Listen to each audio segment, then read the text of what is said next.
Children online class 4 subject Hindi पाठ 15 telephone की मुसीबत। ये पाठ पढ़ने का हमारा उद्देश्य क्या है कि पड़ोसियों के साथ अच्छा व्यवहार करने की सीख देना और अपने व्यवहार से किसी को परेशान ना करने की प्रेरणा देना। तो आइए हम लोग अपना ये पाठ पढ़ते हैं। चलिए। जब भेड़िए की मौत आती है तो वह गांव की ओर भागता है और यदि किसी के सुख चैन की हत्या होती है तो वह टेलीफोन लगवाता है। एक मछली सारे तालाब को गंदा कर देती है और एक टेलीफोन घर भर की दुनियाचार को तहस नहस कर डालता है। इसमें क्या बताया गया है कि इसमें आपके मुहावरों का प्रयोग किया गया है कि जब भेड़िए की मौत आती है तो वो गांव की ओर भागता है और एक जो मछली होती है, मतलब जो एक चीज़ होती है वो सारे तालाब को गंदा कर देती है। एक मछली होती है, उसके कारण अगर कोई मछलियाँ अच्छी भी हैं तो क्या होता है, वो मछली सारे तालाब को गंदा। उसी तरह क्या कह रहा है कि जैसे टेलीफोन होता है तो अगर वो आ गया है और आप किसी से बात करने लगते हैं तो कुछ लोग ऐसे होते हैं कि वो आपका फ़ोन को रखते ही नहीं है। तो वो आपके दिन भर की जो दिनचर्या होती है, यानी जो आप डेली रूटीन अपना बनाए रहते हैं कि हमें ये काम करना है, इसके बाद मुझे ये करना है, वो आपका क्या हो जाता है, बिगड़ जाता है, यानी तहस नहस यानी बर्बाद हो जाता है। अब देखिए, हुआ यह कि हमारी किस्मत खराब थी जो हमने टेलीफोन लगवा लिया। टेलीफोन का लगना था कि मोहल्ले भर में शोर मच गया। ऐसा लगा कि राजा दशरथ की तरह हमें भी बुढ़ापे में पुत्र रत्न की प्राप्ति हुई हो। लोगों ने हनुमान जी का प्रसाद बांटने को कहा, मगर टेलीफोन का बजरंग बली से कोई संबंध न होने के कारण हम कन्नी काट गए। आज तक तो हम यही समझते थे कि भिखारी और चंदा मांगने वाले ही वक्त नहीं देखते और चाहे जब घर पर बाग लगा देते हैं, मगर टेलीफोन करने वाले तो अपने बाप का घर समझकर घुसे ही चले आते हैं। उन्होंने क्या किया, अपने घर में टेलीफोन लगवा लिया। तो उनके आसपास किसी के यहाँ टेलीफोन नहीं था, तो जिसे भी फ़ोन लगाना होता था वो उनके घर में आके क्या करते थे, टेलीफोन लगाने के लिए अपना घर समझकर चले आते थे। आरंभ में तो हमने इन लोगों का स्वागत भी किया, चाय पान कराने लगे और पैसे लेने का तो प्रश्न ही नहीं था। धीरे धीरे टेलीफोन लगवाने की खुशी अब मुसीबत बन गई। पहला बिल आया तो हमारा दम निकल गया। चाय आदि के खर्चे से पहले ही परेशान थे। अन्य लोगों से पता लगाया तो मालूम हुआ कि सब पैसे लेते हैं और चाय पान कराते ही नहीं हैं। श्रीमती जी से परामर्श कर हमने भी यही नियम निश्चित किया। दूसरे दिन सूरज निकलने से पहले ही पड़ोसी आए और हमने पैसे मांगे। पड़ोसी ने हमें ऐसे घूरा जैसे चंदा मांग रहे हों। वह बोले, मुझे मालूम नहीं था कि आपने भी यहाँ धंधा चालू कर दिया है। इस बार तो कर लेने दीजिए, आइंदा से या तो पैसे लेकर आऊँगा या कहीं और से कर लिया करूँगा। आइंदा मतलब क्या होता है, इसके बाद अब एक नई मुसीबत आई, रेजगारी की। लोग फ़ोन करें और 5 या 10 का नोट दिखाकर चलते बने। टेलीफोन बिरादरी वालों से इसका उपाय भी पूछा और शुरू कर दिया, रेजगारी दो तभी फ़ोन करो। पहले जब लोग पैसे नहीं देते थे तो उनसे लज्जा और संकोच भी था, मगर अब पैसे फेंक ऐसा व्यवहार करते मानो दुकानदार से बातें कर रहे हों। दुकानदार भी 8 बजे दुकान बंद कर देता था, मगर टेलीफोन के ग्राहकों को रात बिरात का ख्याल ही नहीं था। एक बार अखबार में पढ़ा कि रात को टेलीफोन के बहाने कुछ लोग घर में घुस गए और मारपीट कर कबाड़ा कर गए। हमने निश्चित किया कि रात में 10 बजे के बाद ऊपर छत से झांक लेंगे, तभी दरवाज़ा खोलेंगे।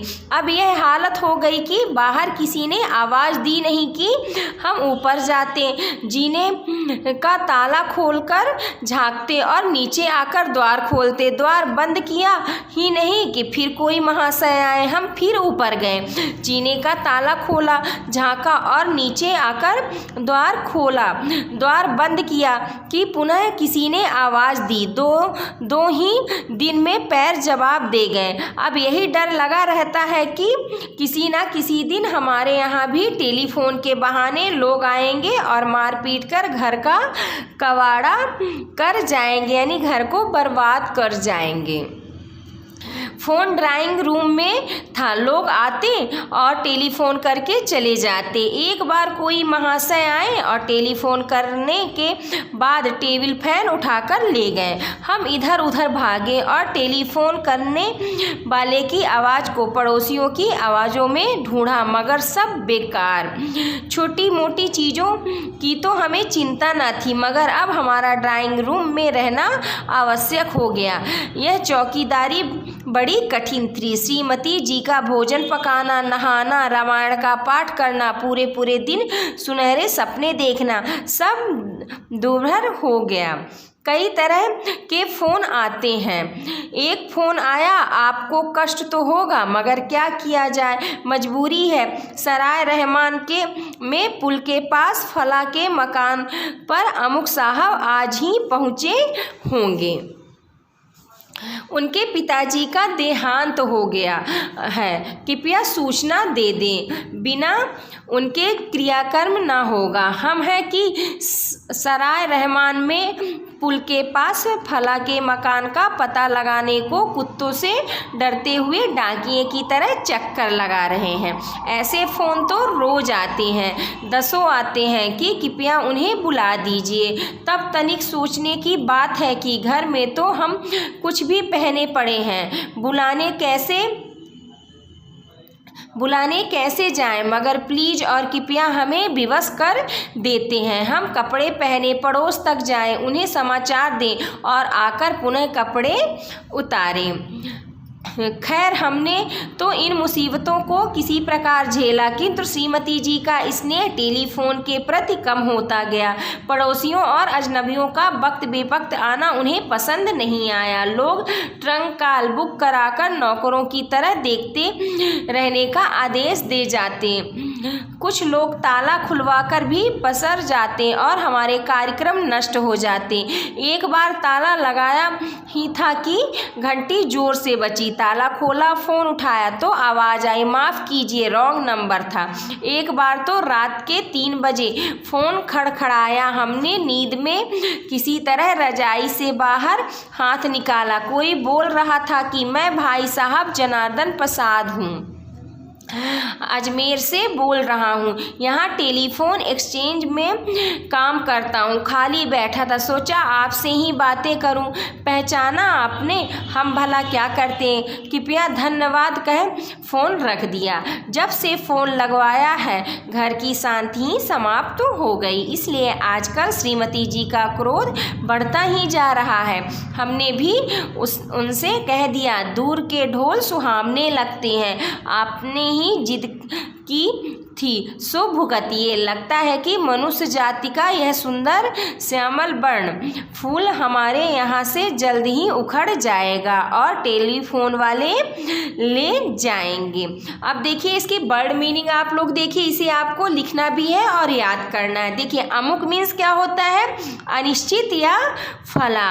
अशिष्ट मीन्स असभ्य, आइंदा यानी इसके बाद, कन्नी काटना यानी ध्यान न देना, कबाड़ा यानी बर्बाद, तहस नहस करना मीन्स नाश करना यानी डिस्ट्रॉय यानी नष्ट करना, दिनचर्या मीन्स नित्य किए जाने वाले कार्य जो आपके डेली रूटीन में आते हैं, दुर्भर यानी मुश्किल यानी डिफ़िकल्ट, परामर्श मीन्स क्या होता है आपका विचार करना यानी डिस्कशन, पैर जवाब देना यानी थक जाना टायर्ड, बाग लगाना यानी मुर्गे की तरह आवाज़ लगाना, बिरादरी यानी कुटुंब के लोग जो आपके फैमिली मेम्बर होते हैं उसे आप क्या कहते हैं, बिरादरी कहते हैं, रेजगारी यानी छोटे मूल्य के सिक्के यानी चेंजेस, जैसे आप लोग नहीं 100 रुपये का चेंज मांगने जाते हैं तो उसे क्या कहते हैं, रेजगारी कहते हैं।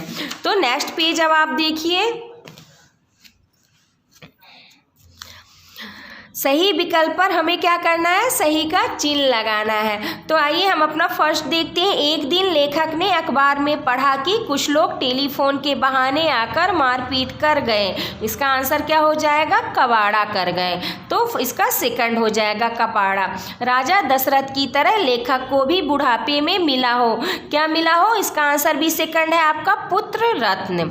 फोन लगा था, फोन कहाँ लगा था, ड्राइंग रूम में, तो इसका आंसर फर्स्ट हो जाएगा ड्राइंग रूम हो जाएगा। फिर देखिए सही कथन पर सही तथा गलत कथन पे गलत का चिन्ह लगाना है। तो फर्स्ट क्या है, एक टेलीफोन घर भर की दिनचर्या तहस नहस कर डालता, ये आपका सही है। फिर नेक्स्ट क्वेश्चन देखिए, भिखारी और चंदा मांगने वाले भक्त देखकर चलते हैं, ये आपके गलत है क्योंकि ये भक्त देखकर नहीं चलते।